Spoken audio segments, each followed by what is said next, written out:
I know you're very busy. I know your life is full of a million things you have to do. And when I tell you that I want 30 minutes of your time every day to do something, that you will tell me I can't, it's just too much effort, I don't know where to start, I don't even want to buy new materials or get into a new craft or whatever. I'm too busy. But what if I tell you, if you take 30 minutes out of your day to follow me on the quilt along A Taste of Quilting to create a quilt, that you will actually experience more peace and time in your life.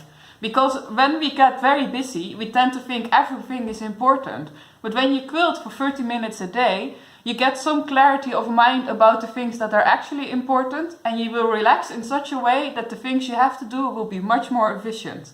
So I invite you to join me in A Taste of Quilting quilt along end of March. Subscribe to the newsletter to get all the updates, and I will bring you peace of mind so the rest of your life is more pleasing.